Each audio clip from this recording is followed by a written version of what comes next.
Morning, guys. It's day 106 in the heart of New York City again, and the rain has gone away.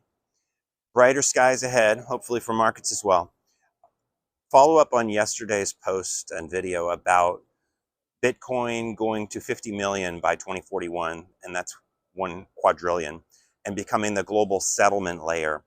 I got some pushback from that. A lot of people saying, hey, the US government would never allow that. And I think people misunderstood.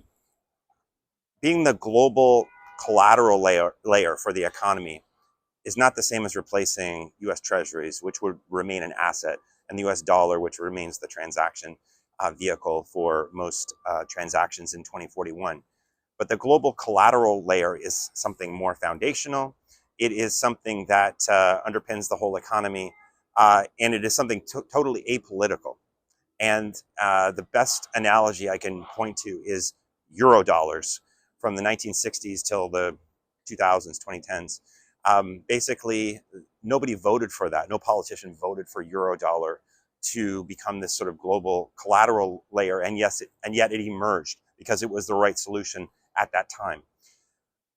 Bitcoin is going to be that for the next 15 years and beyond because it is auditable, it is digital, it is apolitical, it has pure value at its heart, and it is something that others trust. So just like no politician could have voted for eurodollars and then shadow banking after that, Bitcoin is the next step in the evolution of money. And that global collateral layer is something that is going to be significant and drive the predominant amount of value.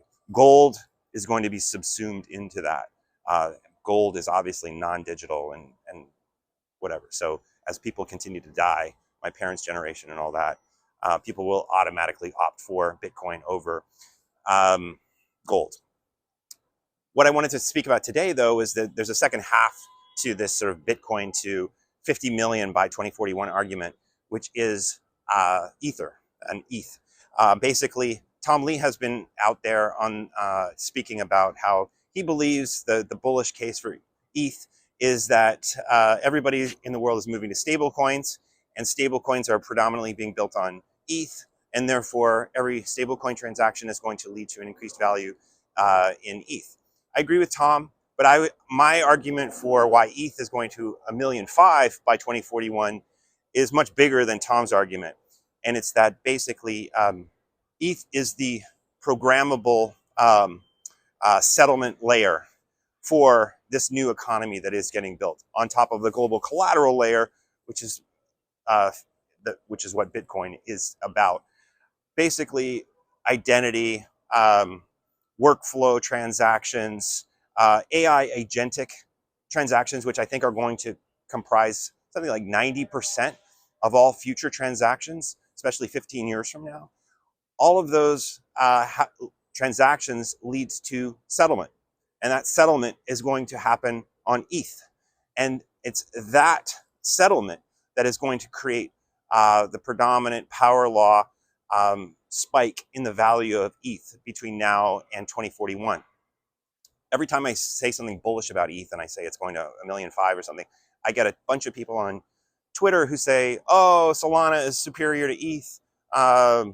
It's much faster. It's much better. I'm pro Solana. Hey, Solana is fine. I encourage you to read Anthony Scaramucci's new book about it. But Solana is a newer technology. It is an unproven technology compared to ETH.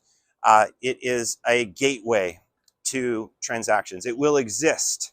It has a place. But settlement is something different. Visa is fast. Fedwire are where transactions settle. And ETH has been around longer. It is more neutral. It is more decentralized. It has shown that it follows the Lindy effect. And it is what people are going to trust for real transactions and AI agentic transactions to settle in the future. That's why it's going to win. That's why it's the second half of this, the other side of the coin on the value of Bitcoin in this programmable AI future. AI is driving a huge demand shock over the next 15 years, which is going to lead this big movement to Bitcoin as the global collateral layer, and ETH as this global settlement layer.